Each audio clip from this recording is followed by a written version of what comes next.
کہتے ہیں کہ نئی نسل کے سینے میں حضور کا پیار منتقل کرنے کے لیے 3 کام کرنے ہوں گے۔ سب سے پہلا کام، ان کو کثرت کے ساتھ حضور پہ درود پڑھنا سکھاؤ، چونکہ اس کا لازمی نتیجہ یہ ہے کہ حضور کے درود کے نتیجے میں دلوں میں حضور کا پیار پیدا ہو۔ درود طبیعتوں کو نکھارتا ہے، اور ایک بات بتاؤں، درود شریف طبیعتوں میں تقدس پیدا کرتا ہے۔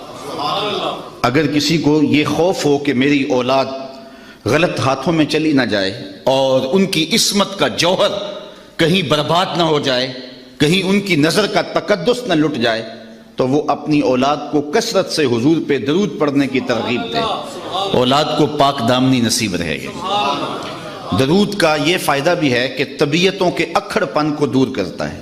اگر آپ کو یہ پریشانی ہو کہ اولاد اکھڑ مزاج ہے، بات مانتی نہیں ہے، طبیعت میں سختی ہے، تو ان کو بطور وظیفہ درود کی تسبیح دیں۔ آپ ہفتوں اشروں میں دیکھیں کہ ان کی طبیعت میں لطافت آ گئی ہے۔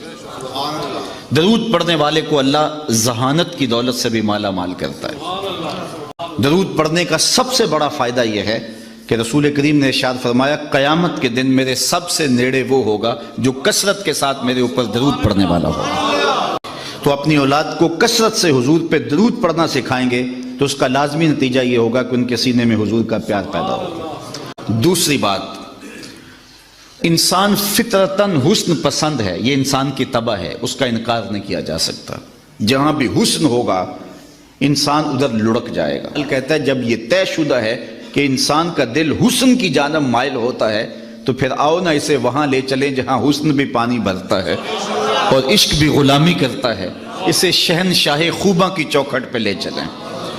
اس عنوان سے صرف ایک حدیث آپ کے سامنے عرض کر کے آگے عرض کروں گا۔ حضرت ابو طفیل صحابہ میں سب سے آخر میں انتقال کیا ہے۔ حج کا موسم تھا، لوگوں کا ہجوم تھا، یہ ایک اونچے ٹیلے پہ کھڑے ہو گئے اور لوگوں سے مخاطبہ کرتے ہوئے کہا، لوگوں اس وقت روئے زمین پہ میرے علاوہ کوئی نہیں جس نے حضور کو دیکھا ہے، آؤ مجھ سے حضور کی باتیں سنو۔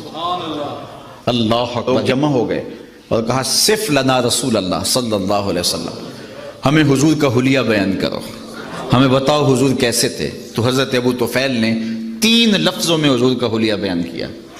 کان رسول اللہ صلی اللہ علیہ وسلم ابیض ملیحا مقصدا، ایک تو چٹے رنگ کے تھے، چٹا رنگ، حضور چونے کی طرح سفید نہیں تھا بلکہ سفیدی میں سرخی کی آمیزش تھی۔ تو کہا ایک تو چٹا رنگ تھا، دوسری بات ملیحن، حضور کا حسن نمکین تھا۔ اعلیٰ حضرت بولے، حسن پھیکے ہیں جب تک نہ مذکور ہو، ہے نمکین حسن والا ہمارا نبی۔ تیسری بات مقصدہ، متوازن، لیسا بالطویل الممغط ولا بالکثیر المتردد، قد چھوٹا بھی نہیں اور پست قامت بھی نہیں۔ ربع کے لفظ ہے، درمیانی قد، بلکہ درمیانی سے بھی کچھ اٹھتا ہوا۔ قد حضور کا درمیانہ تھا، لیکن اذا جامع القوم غمرہم، 10,000 کا اجتماع بھی ہوتا، بڑے بڑے اونچے قد والے ہوتے، لیکن حضور ان میں کھڑے ہوتے، حضور کے کندھے لوگوں کے سروں سے اونچے دکھائی دیتے۔ یہ اللہ نے اپنے محبوب کو شان دی تھی۔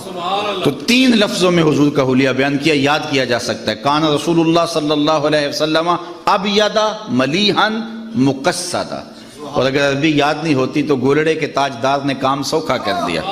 مکھ چند بدر شاہ شانی، متھے چمک دی لاٹ نورانی، کالی زلف تے اکھ مخمور رکھی ہیں مد بھریاں۔